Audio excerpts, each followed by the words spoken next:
Alright, we're going to start our learning in Hitbodedut Nefesh, continue our learning, I should say. We're in chapter 91, I believe, Nun Yud Tzadik Aleph.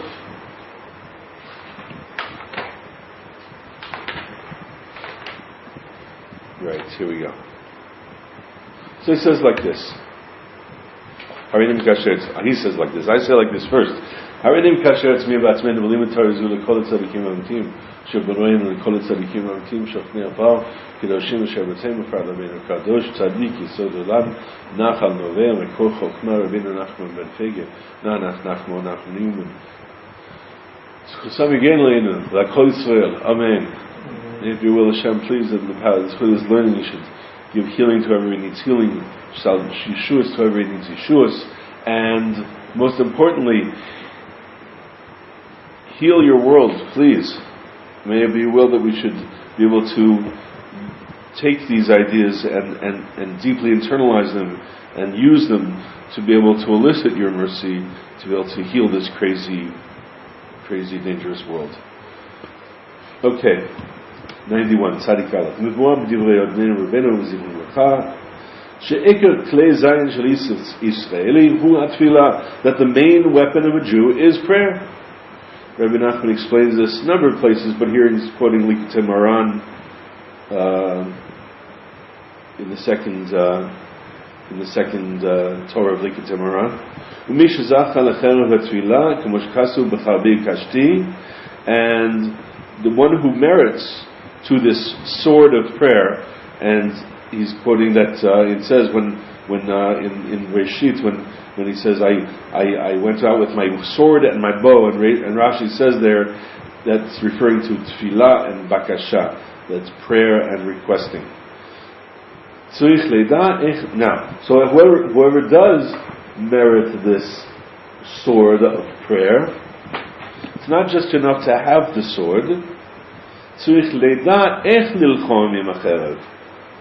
need to know how to make war with this sword of prayer. And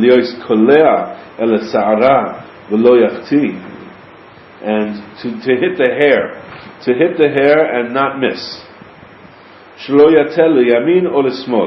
That you shouldn't miss to the right or to the left.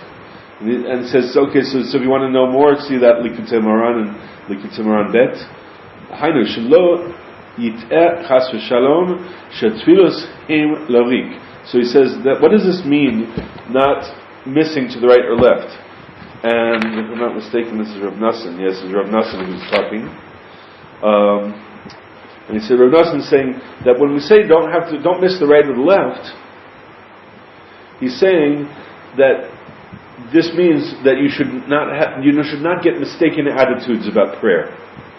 One of those mistaken attitudes is that you shouldn't get to the manifestation, the idea. And both ways, either way, are different types of misunderstanding that the power of prayer, and misunderstanding there are traps that we can start to feel like that prayer, God forbid, is not doing anything. Okay, Machmat shezekama shetzoakim ve'enam noshayim shezeh b'chinas notei lismol. That, so for instance, right here he says there's one of the types of things that people happen to them is they pray and they pray and they pray and they don't see their prayers getting answered, so they make the mistake that the prayer is not being effective. That, he says, is missing to the left, missing the mark to the left. V'chein al yit'eh lomar ma lanu laharbois b'tfilah me'achar she'ikar Yeshua hu rak bechazdo levad. And then there are those who make the mistake by saying, why should we keep praying a lot? Why do we keep praying over and over and over for the thing? The whole matter of whether the prayer is going to be answered is just a matter of whether Hashem is going to decide to grant His chesed, His loving kindness. That's only because of that. It's not because of our prayer. It's because every salvation is only because of Hashem's kindness. So why should we? So why? We're in other words, he says that's missing to the right. What's the idea? In other words, I'm taking Hashem's chesed is so great that I don't have to pray. That's the point. On the other hand, it's saying, I've been praying and Hashem's not answering me, so why should I keep praying? Okay, on the other side, Hashem's obviously going to answer me, so why should I keep praying? Hashem's obviously going to save me, so why should I keep praying? So that's missing to the right, he says.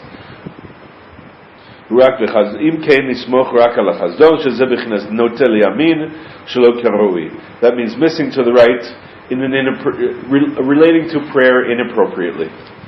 כי באמס צריכים להרבות מאוד בתפילת תמיד ולידע האמס שאין אנו כדאיים לפעול בתפילתנו כי אם בחסדו. He says, the truth is that we need to pray so much, but we also have to know the truth. What's the truth? That the one missing to the right is really the truth. That really we don't really merit, not even the greatest. Reb Nassan's talking about himself, and I'm sure Rabbi Nachman would be saying the same thing. He says that type of thing. That according to Hashem's infinite greatness, and according to Hashem's infinite perfection, as it were, we are so, even Rabbi Nachman, are so far from that perfection that really we're not on the level that we should really be able to activate anything with our prayer. That really it's only because of Hashem's chesed that anything's going to happen in our favor. And maybe I wonder if Rav Nassan would not include Rabbi Nachman in that. That Rabbi Nachman was kedai lifol b'tfilato. But we can leave that open for argument. But nevertheless, even just that the idea is, though, that we need to remember that really any type of praying that we do is not because we think we're so great that we're going to be able to heal the world through our prayers, but rather it's only Hashem's chesed that's going to heal us or heal the world or bring about good things. Nevertheless, he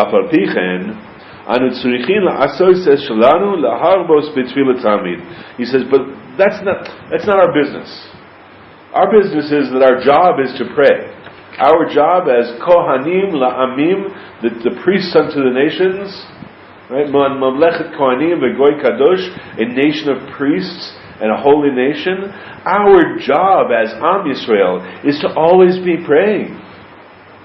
V'Hashem Yisbarach yaseh shalom v'yamshich aleinu chazdo lema'ano v'yosheinu meher lema'an shemo. And Hashem will do what He wants, and will draw us His chesed for His sake, and He'll save us quickly for the sake of His name. And he says, see earlier chapter 47, where he also discussed this. Also, it's explained in this Torah Beis and Likutei Moharan. He brings there that in order to merit to have prayer that is powerful and effective, there has to be a rectification of the covenant of sexuality. Therefore, and for the same reason that we're going to find out why the Shmiras of Bris gives us power in our prayer, he says for the same reason, Yosef, that was the epitome of someone who guarded his covenant. And it's an interesting thing and a very important thing to notice that Yosef is the one who almost do we say Yosef was never tempted? Is that the epitome of who we learn how to guard the bris from, the guy who was never tempted? No, Yosef was deeply tempted. It says even Yosef was so tempted that he had a tipa of zera, a drop of semen that happened because he was so tempted. Right? But because he guarded himself, he didn't let himself continue in that direction, he ran away, because he was the epitome of doing that. Therefore it says he merited to have the birthright. What does that mean? And Reb Nassan is explaining, Reb Nachman is shehu bechinas avodas hatfilah, that the birthright itself is in its spiritual nature the same thing as the service of prayer.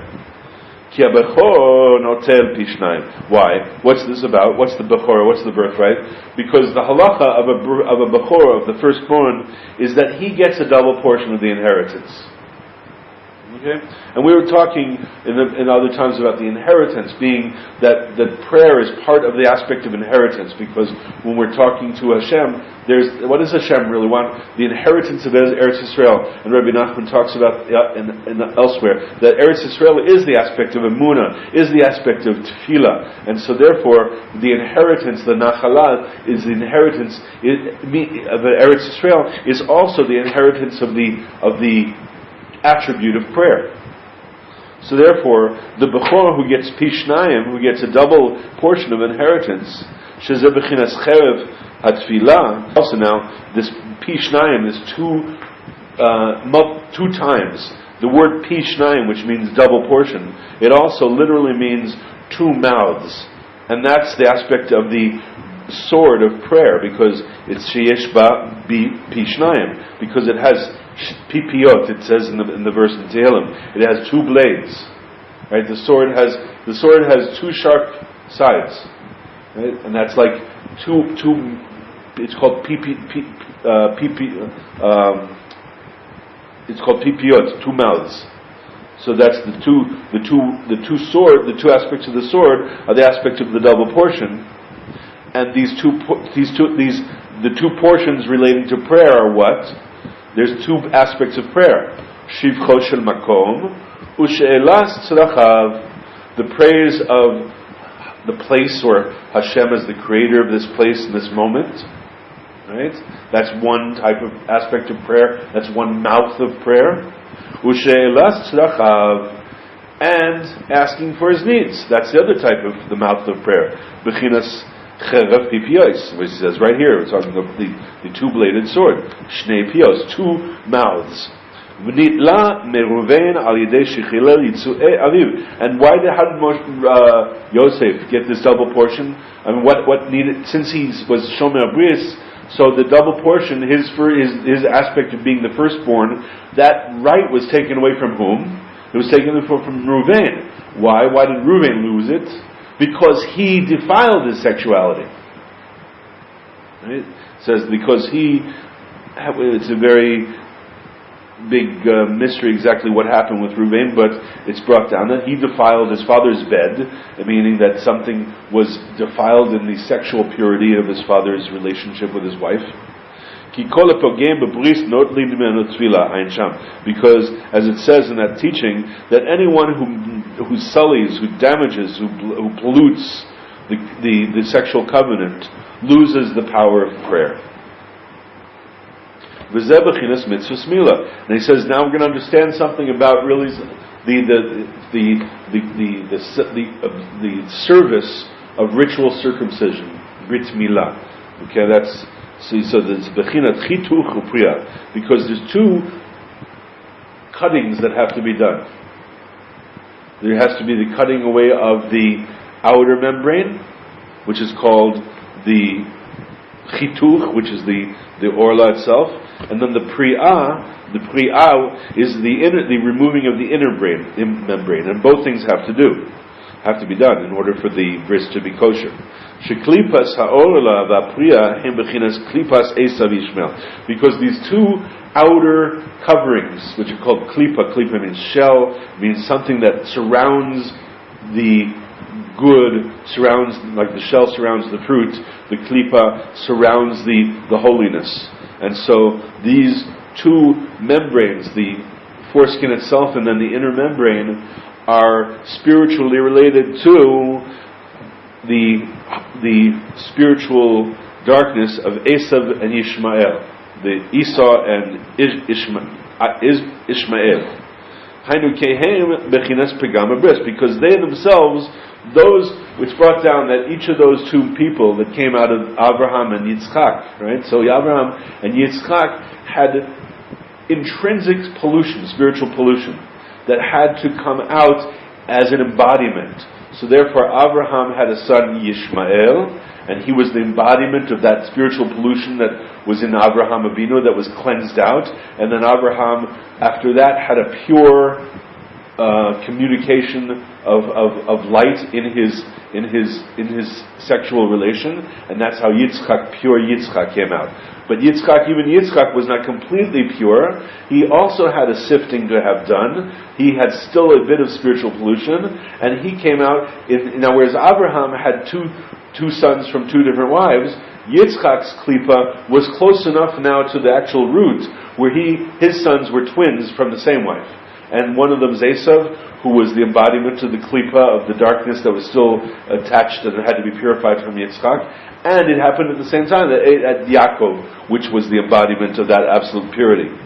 So, therefore, those two embodiments of impurity are called the klipa. Hainu kihem bechinas pegama bris, veim shnei mini klipos, shemavald das ha'adam melihischazek v'tfila. And they represent the two types of klipa that confuse a person from being aware of how much we need to strengthen ourselves in a prayer. Ki Esav Amalek bechinas klipa sa'orla ha'mgemura, because Esav is the spiritual inheritance of Esav mainly gets passed down through Amalek. Amalek, which is Gematria Safek, is the nation, the descendants of Esav that attacked us after we came out of Egypt and crossed the Red Sea, Yam Suf. And Amalek attacked. And it says that Amalek attacked what? The ones who were weak. The ones who were not being strong. And our sages teach us that refers to those who are weak in their faith and their strength and their trust in Hashem. So that's where Amalek attacks. We get doubts, and that's what he's talking about. That we get doubts about our prayer. We doubt: is my prayer really effective? Can my prayer really cause something? It's been such a long time. I keep praying, and nothing seems to change. So therefore, I have doubt that prayer is really beneficial at all. So why should I keep praying? That's the klipa of the Orla Gemara. That's the complete foreskin. That's the complete covering. Kihu kafar be'ikar. Because the Amalek, basically, that doubt basically totally is heresy, because the idea is that I don't believe that God's going to answer my prayer, which is complete heresy. Hashem always answers prayer. Ve'eno modeh b'tfilah klal. And therefore, then he doesn't acknowledge that prayer has any power. Matel lev hadam shekol tfilos heim larik ve'enem mo'ilim klas shalom, and therefore the person starts to think that prayer is just not beneficial and it doesn't do any good. God forbid. And that's why it says about Amalek, by Esav, it says about Esav, vayivez Esav es bechora shubechinas avodat tefillah, that Esav despised, he denigrated, he did not consider it important, the birthright. And we said the birthright is related to the service of prayer. So he didn't appreciate that having what's the double portion that Esav would have had that he despised? The double portion of relationship with Hashem, the double portion of Eretz Yisrael.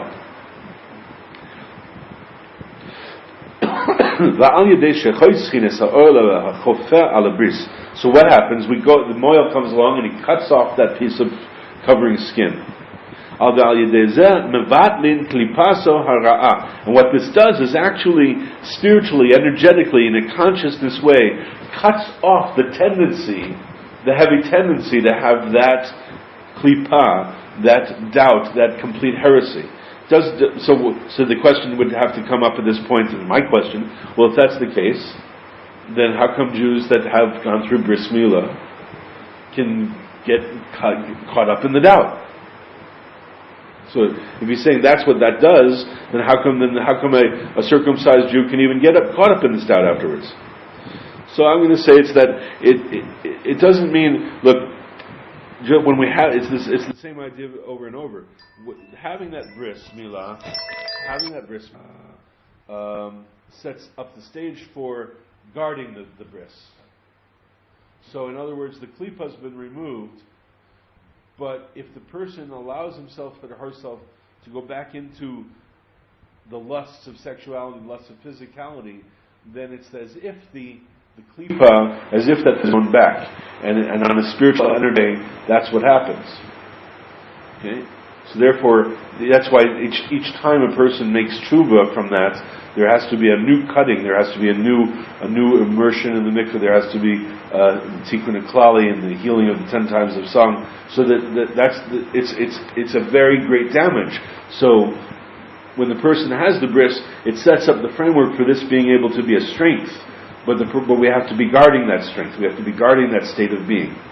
So therefore, nimshach b'chinas tikkun bris. So that cutting off the orla draws the potential. Let's say, I think that's a good way to say it. It draws the potential for the rectification. Through that rectification, a person always has the ability to turn to prayer, and we got to so that the person who is damaging his covenant loses the ability of prayer. So they took away the moil, cut off the foreskin, the outer covering. We'll deal with getting the inner remove the inner member. And it's the aspect of the klipa of Yishmael. Because Yishmael, by the way, so we see this in the world. Who prays all the time? The descendants of Yishmael. Right? The Arabs are the descendants of Yishmael. They're praying 5 times a day. Okay? The descendants of Esau are considered the Christians. Right? They pray? Sure, of course they pray. But they don't, and it's not a constant thing. They'll get together, they'll have their prayer. But you don't find like this idea of like the Christians sitting at the grave of the Sikkim and praying all the time. Now that's not that you don't find sometimes instances like people in the hospital praying for their loved ones and things like that. But as a whole community, that's not their main thing. To be constantly in prayer. Their main thing is to constantly acknowledge the false deity. That's the main thing. That I'm saved because there's this false deity. But by Yishmael, they don't have that. We got to do the work. Unfortunately, they misunderstand. Their religion teaches them a false understanding of what that work is. Nevertheless, they still have this aspect of prayer, and so that's why. So Yishmael is this lesser, less dense type of klipa. Shanikra, I'm sorry, where am I?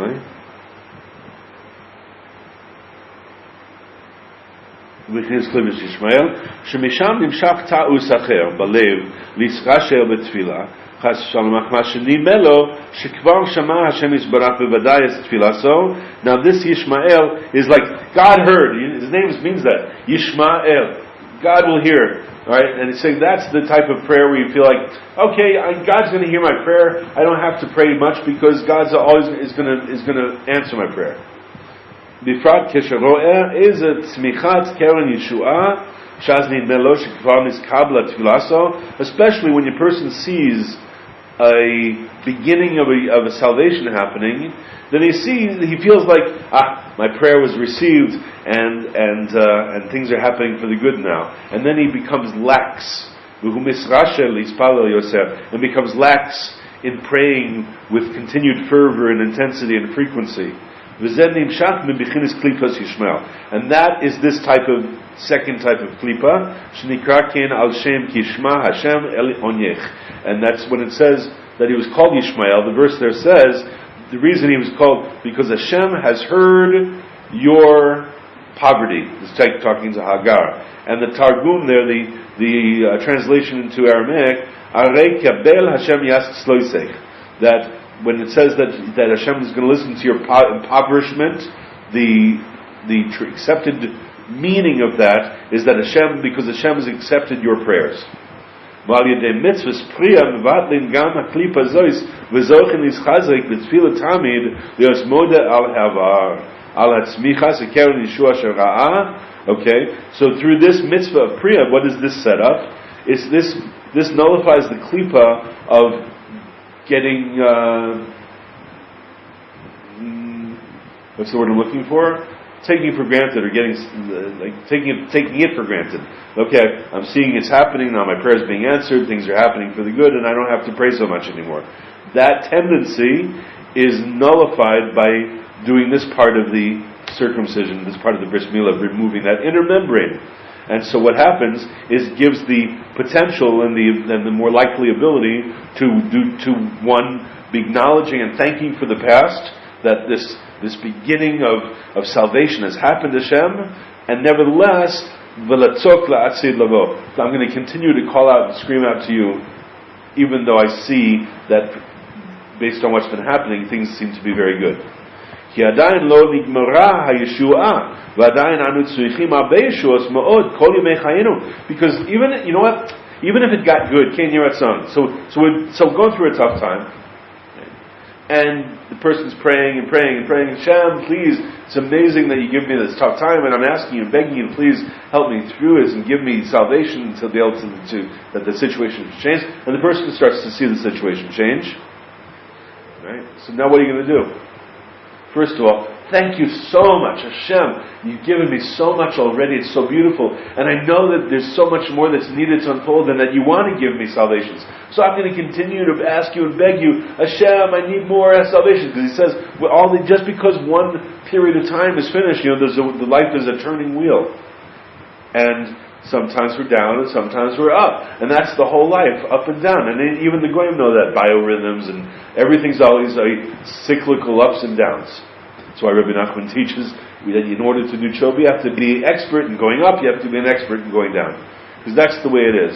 Right? So therefore, we have to know that when we're up, we have to thank Hashem for bringing us there, and know that we're going to still need more Yeshuas, more salvation, so to just keep praying and not get lax in our prayer, and to never lose. When you're in the habit of doing something, you'll keep doing it. So he's saying here, get it to that it's habitual but not rote.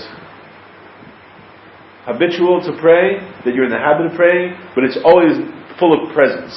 We're calling out. We're not just doing it by rote, but we're actually always knowing and being aware that no matter what, we need Yeshuot, we need salvations, all the days of our lives.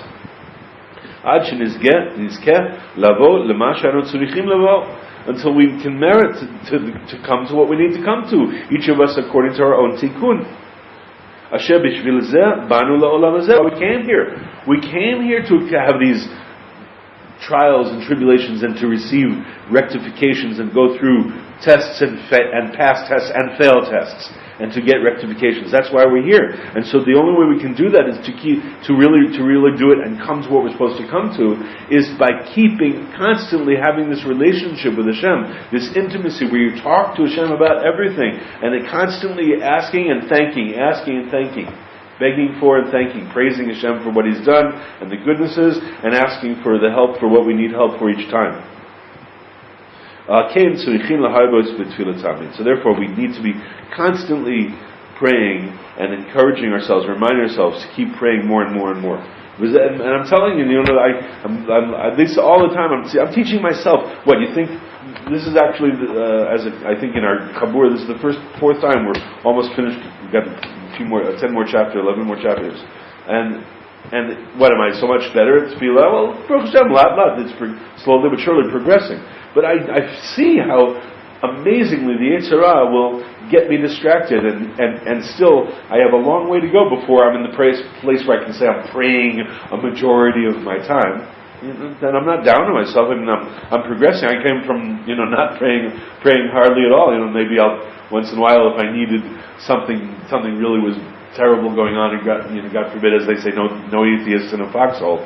But the idea of praying for everything, like I think I was sharing with you all that like a couple of weeks ago, I had my bike and I wanted to lock it up, and I was a little nervous, maybe something's going to happen, and all of a sudden, let me turn to the one who gave me the bike and ask him to to take care of it and keep giving it to me. And so I prayed that way, and then I let go of all the tightness about it, and thank God it was there, and I thanked Hashem and for the protection of it, and that's always important to remember to do. Ask Hashem for the thing, and then thank Hashem for whatever we got. But again, my point is that I am still teaching myself and reminding myself continuing to get used to the idea of praying all the time. So now he goes on. And it says Mordechai returned.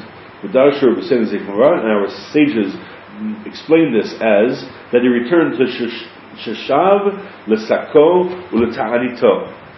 This is when did this happen? Because this is right after Mordechai was put on the horse. Like the story. It's when Haman, Mordechai saved the king's life, and it was written up in the King's Chronicles, and then it was discovered that Mordechai had never been rewarded, and so just when the king was trying to figure out and hear from his advisors what he should do to reward Mordechai, in comes Haman, who's coming to ask the king for permission to hang the Jews and hang Mordechai. So when the king says to Haman, what should we do to it? What would the king do to a man? What should be done to a man the king wishes to honor? And Haman thinks it's for him. And he says, put him on the horse and lead him through the city and shout, this is what the way the king does and the way the king wants to honor somebody. So the king says, okay, you go and take Mordechai the Jew and put him on my horse and put him in my clothes and you lead him through the streets. And Haman, it was a great disgrace and a downfall for Haman, and it was a great victory for Mordechai. So and Mordechai knew that Haman was trying to kill all the Jews. And so when he saw this salvation, he saw with his own eyes that he's being elevated and Haman's being denigrated. So what does he do? He says he went back. He went back to his sackcloth and his fasting. Because why?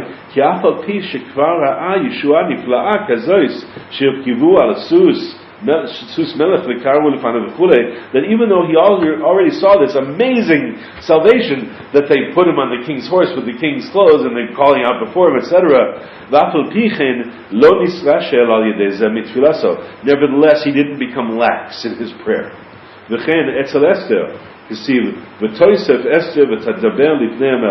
And it says by Esther, it says that Esther additionally went and spoke even furthermore before the king.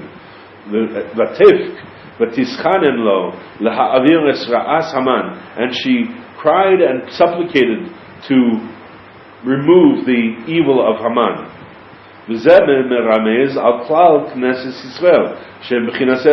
Now Esther is considered like an archetype of one of the different manifestations of Am Yisrael. Esther is considered an archetype for the nation of Israel, for Knesset Yisrael, the congregation of Israel. That she herself, she saw that the king gave permission. First of all, canceled the order to kill them, and gave them permission to make war. And she saw tremendous success. And nevertheless, it wasn't finished.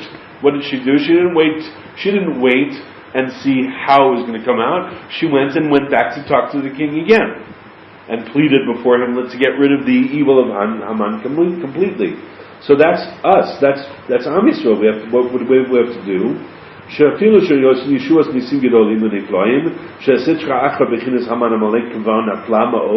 even when we see great salvation and amazing miracles, that the other side, the evil forces in the aspect of Haman and Amalek, has already fallen very far down. And even when they hung Haman and his sons they hung him to death already. Nevertheless, Esther returns and supplicates further. They don't get content. They don't rest on their laurels. We don't.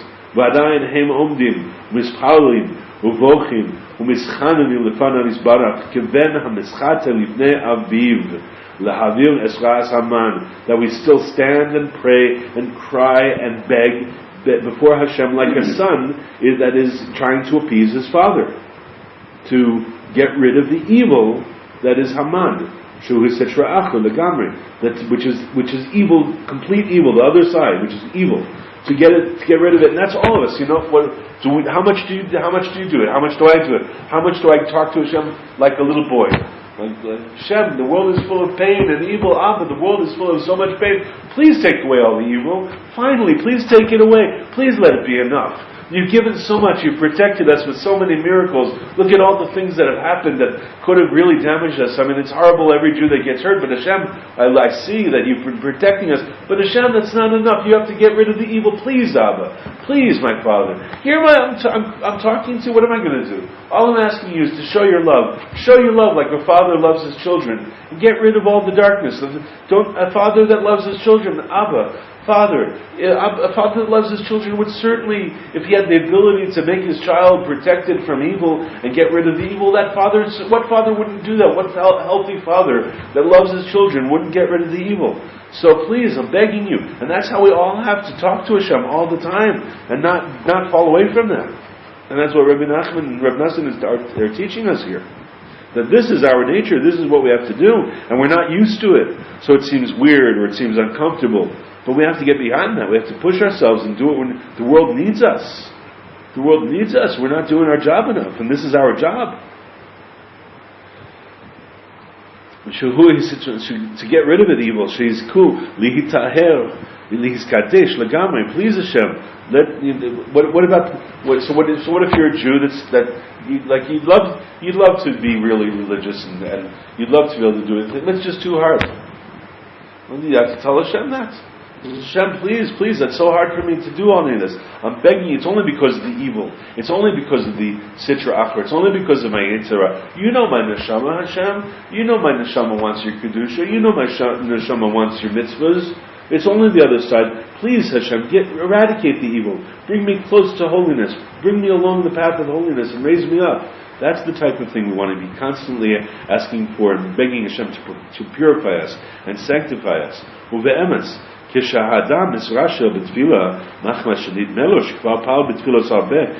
the truth is, when a person becomes lax in his prayer because he saw that I had a good day of prayer, a lot of things happened, enough, let's take a break.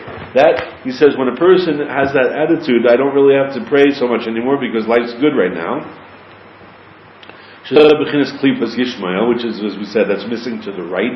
That's the inner membrane, the aspect of Ishmael.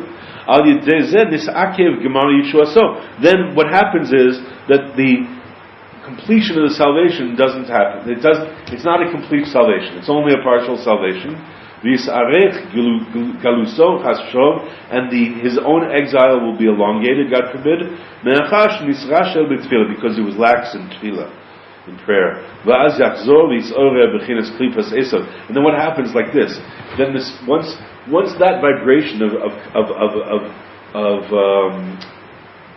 darkness and consciousness comes in and permeates for a person again, when he allows that to happen, then what happens is it allows the even more dark consciousness to start to come back in, as if the outer foreskin of the heavy, coarse, more dense, more dark powers are coming back and growing on again. That's what happens. And it stuffs up the heart, legamri, completely. So you don't even feel you're numbed out. You don't even pay attention to that. You need help. You need salvation. You're just like living life in the numb lane.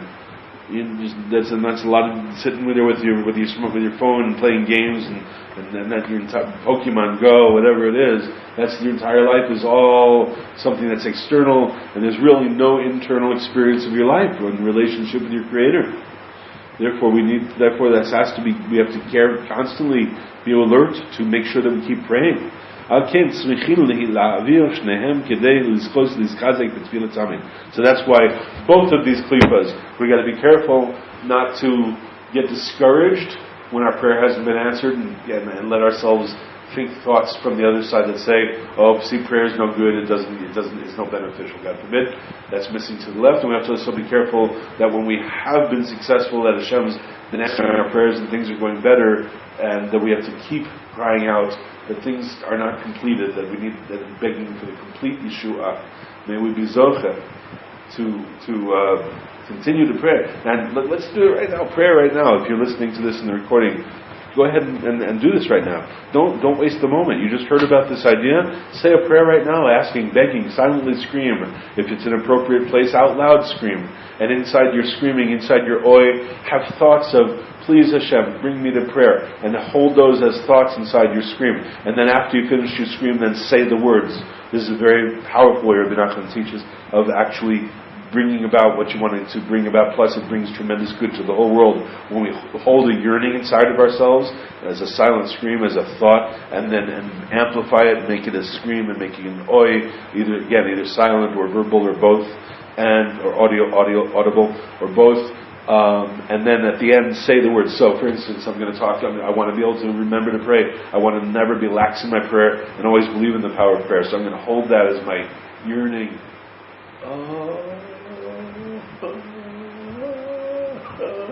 Please, Abba, let me be able to pray all the time and remember to pray all the time and never forget and never let me be lax. Let me always come to pray. Please, Abba, I'm begging you. Oh, I want to pray. I want to pray. I want to pray. Please bring me to prayer. Bring me proper prayer. Right? And even as I'm saying this, there's a voice inside that sounds so stupid. That seems so fake. That's to me. What does that tell me? Oh, that I'm doing something good, because that's not me. That's my Yetzer Hara that's trying to stop me. But that's what, in other places, we've learned about this, that when you're in the process of really doing effective prayer, you're going to get many times hit with all sorts of thoughts that try to get in the way. And that's what was happening to me as I was praying like this. Like, oh my gosh, this is so uncomfortable. I don't want to keep doing this. All these things were going on inside. And I would normally ignore them, but it's appropriate for the purpose of teaching to be reminded of these truths about the nature, the physics, let's call, of prayer, right? The spiritual laws of prayer. So, may we be zocha to come to true prayer and to come to believe in the power of our prayer and to know that even though we're not worthy of having our prayers answered, Hashem in His chesed listens to prayer and does answer prayer, and our prayers are important to Hashem and our prayers are important to the world. May we be zocha to continue to and remember that and act on it until the point where Hashem will reveal the truth of His goodness in such a way that the entire world will come to salvation. And may we merit to hopefully not have to fast this week, or this coming week, or if God forbid we do still have to fast, may it be a easy, meaningful, effective, and joyous fast.